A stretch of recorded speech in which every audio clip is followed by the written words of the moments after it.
Hello, I'm Bernard Norcott-Mahany. I work at the Kansas City Public Library and at Johnson County Community College.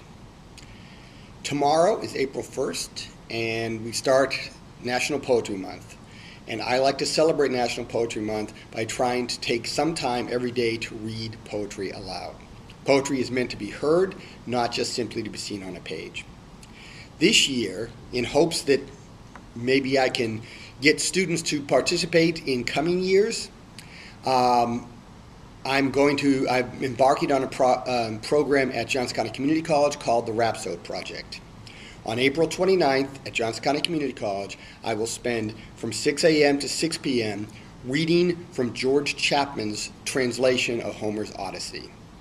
Now, why am I choosing to do Homer's Odyssey, and why am I choosing to use Chapman's translation? Well, first of all, Homer's work was meant to be heard aloud. Even after it had been written down, and we don't know exactly when that was, not likely in Homer's lifetime, but once it was written down, it was still read aloud. Even if you read it privately, you would read it aloud, or more likely, you would have a servant who would read it aloud to you. So poetry was meant to be heard.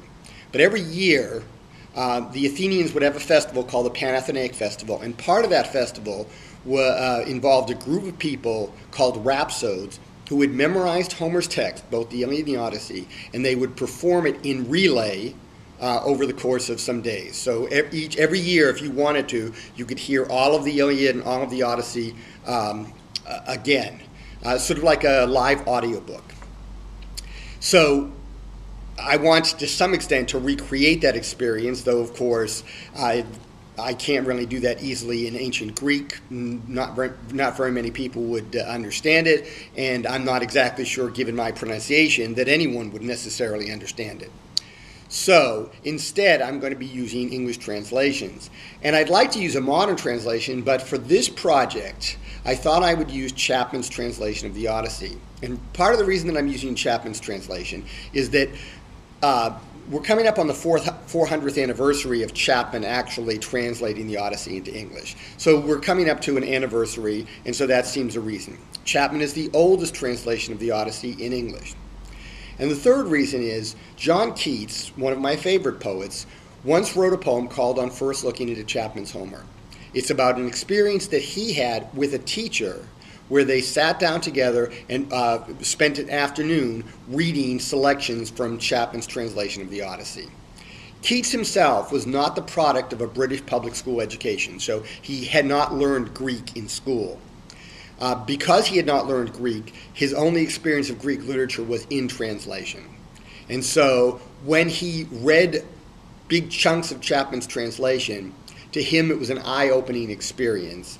And what I'd like to do today is sort of as a prelude to tomorrow starting to read from Chapman's translation, is I'd like to